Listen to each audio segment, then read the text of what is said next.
Welcome to The Hidden Load for the educators and leaders in medicine who hold everyone up. We will tackle the hard topics and help you conquer your chaos and get to calm, all by starting to acknowledge and remove that hidden load.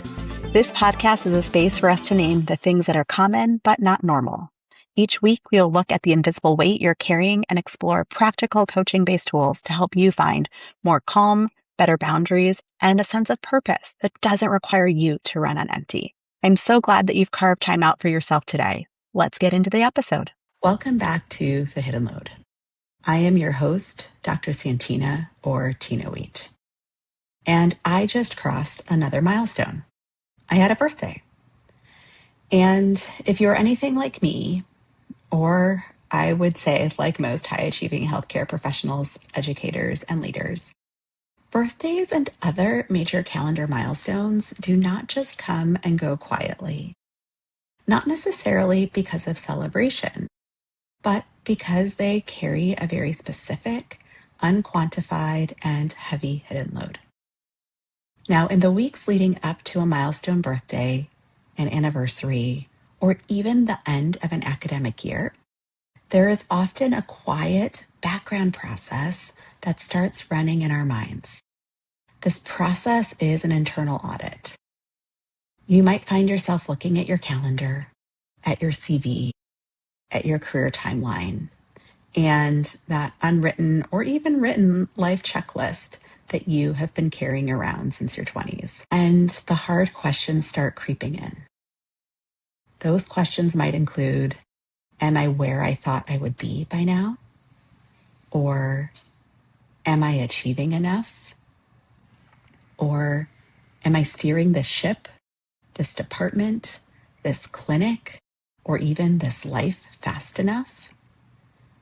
And the one that causes me the most anxiety, shouldn't I have figured this out by now? Now, in medicine, we are systematically conditioned from a very young age to measure human progress in rigid, relentless, and linear increments.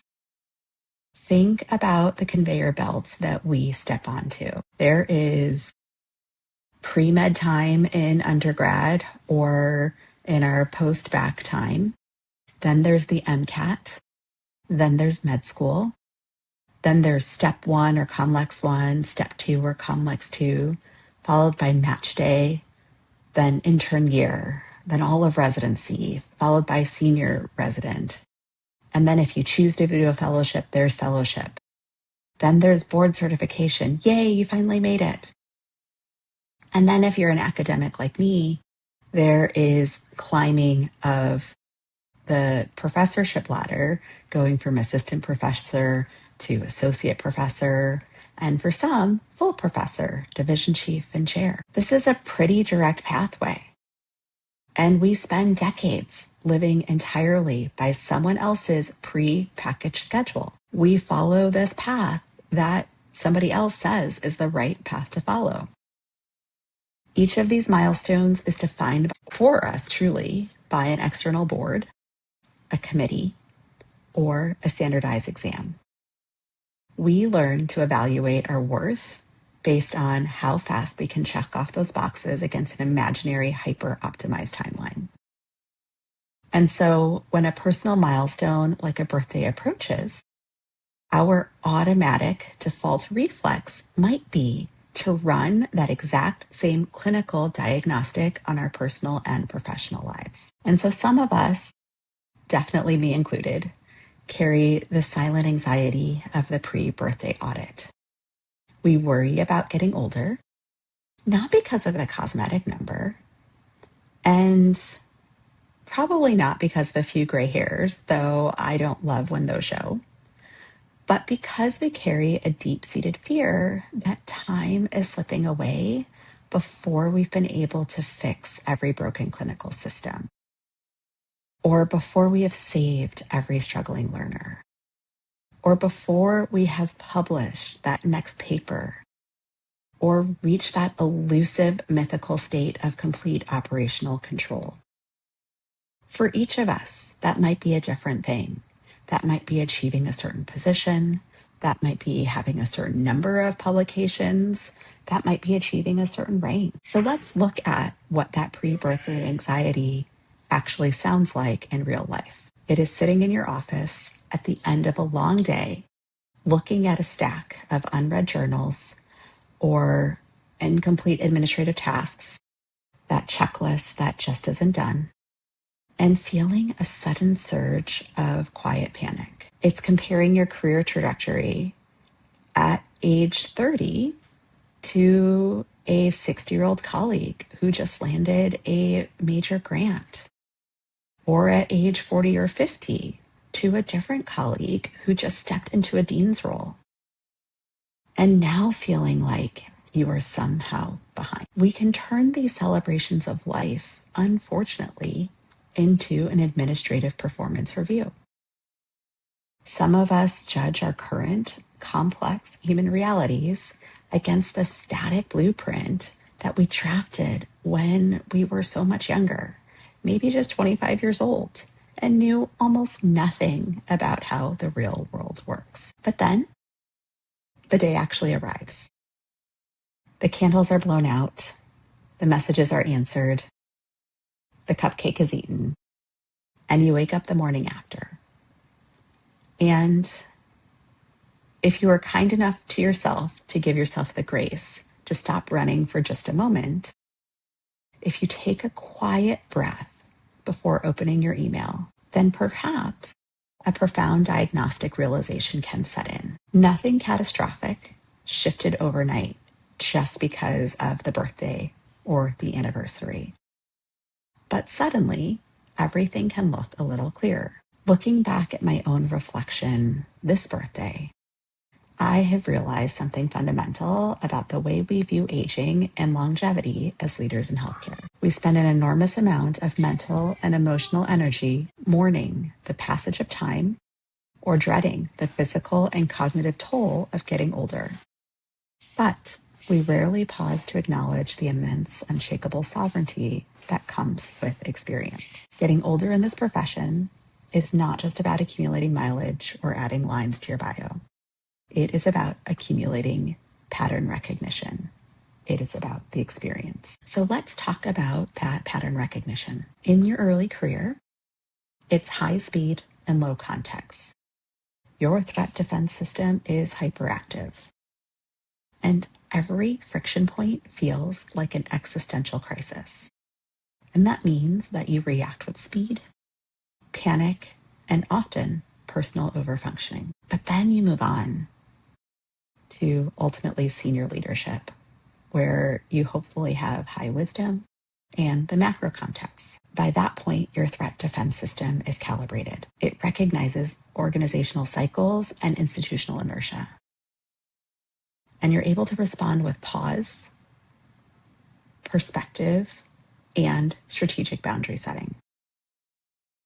I want you to think about the things that would have sent you into an absolute week-long internal tailspin even 5 or 10 years ago. Perhaps a sharp, critical email from a division chief or dean. Perhaps a rejected curriculum proposal or grant application. Or even a tense, confrontational committee meeting where people disagreed with you. Maybe a sudden, disruptive institutional mandate passed down from health system leadership. Early in our careers, those moments will feel like existential threats to our identity. They trigger our fight or flight response. They made us stay up until 2 a.m. drafting multi-page defensive emails or over-preparing our slides because we believed that if we were not flawless, then our entire career would collapse. But when you have been through enough academic cycles, when you've been through enough July resets, enough accreditation visits, and enough organizational restructures, your brain is able to build a deep library of pattern recognition. And then you're able to realize 3 major truths. First, most institutional emergencies are simply poor planning by someone. Second, most organizational crises are temporary, cyclical storms that will ultimately pass. And third, Your value as a leader is not measured by how fast you react, but how calm you remain while everyone else is panicking. The post-birthday or post-anniversary clarity is about realizing that time is not an enemy that you are desperately racing against. Instead, time is the raw material of your wisdom. You are no longer guessing your way through the dark. You are navigating a room you have walked through 100 times before. And if you are earlier in your career and have not yet reached that wisdom, I just want to reassure you that for you, it too will come. So, how do we actively put down the hidden load of milestone anxiety? And how do we stop holding ourselves hostage to an imaginary timeline and step fully into the sovereignty and clarity of getting older, both in age and also in our career? Well, we have to shift our relationship with time using 3 concrete coaching reframes. The first reframe is to burn the imaginary checklist. I love a good checklist, so this one feels hard. But I want you to stop evaluating your current season against a 25-year-old's naive blueprint. We grow and change as the seasons of our lives and careers change. And so what it is that we need to accomplish should look different today than it did when you first started out. Reframe number 2 is to trade urgency for equity. This allows you to shift from that high-speed biological hustle, those immediate responses that are often coming from flight or flight, to deep, macro strategic wisdom. You don't have to be the first one to answer, or you don't have to answer within 2 minutes. It is reasonable to pause and think about what is truly the next best step. The urgency isn't always going to help you. And then the third reframe is to reclaim your personal horizon. It's important to remember that your career is what you do, not who you are. It is really important to your everyday life, don't get me wrong, but it is not all of you. Let's go back to each of these reframes a little bit. So reframe number 1, burn that imaginary checklist. Let's be completely honest about who that 25-year-old was. That version of you was hardworking, ambitious, and well-intentioned. Unfortunately, they understood almost nothing about the systemic friction, institutional inertia, healthcare economics, or the real reality of human relationships. They drew a straight line from point A to point B because they didn't want the detour and had never experienced it.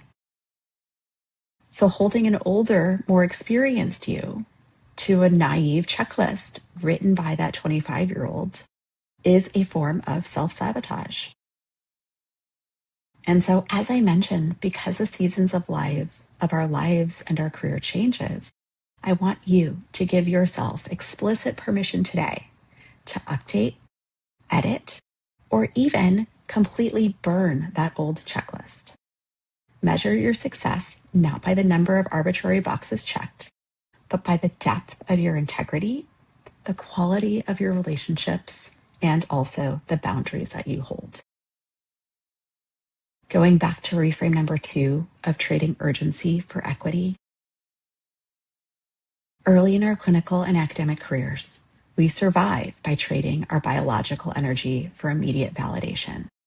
We run fast because we think speed equals competence. We answer our emails instantly. We accept every committee invitation, and we hustle because we feel that we have to prove we belong in the room. But as you age into mid-career and senior leadership, your primary value is no longer about the speed. It is about the depth and the equity. And your equity lies in your ability to pause, to step back and see the macro picture, all while protecting your team from the reactionary panic. When an emergency hits your department, a junior leader is going to sprint around trying to fix everything at once and all by themselves. A seasoned leader, is going to sit back, ask 3 quiet questions, isolate the root of the problem, and guide the team with steady authority. So stop trying to outrun your younger colleagues.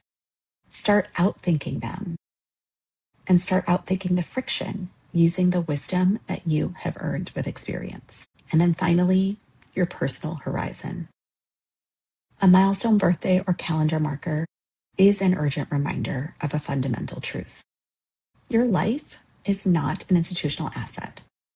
Your medical degree, your academic title, your clinical schedule, and your administrative role are components of what you do. They are not who you are. Healthcare institutions are magnificent, necessary structures, but they do not have a soul. They will replace your clinical slots within weeks of your departure.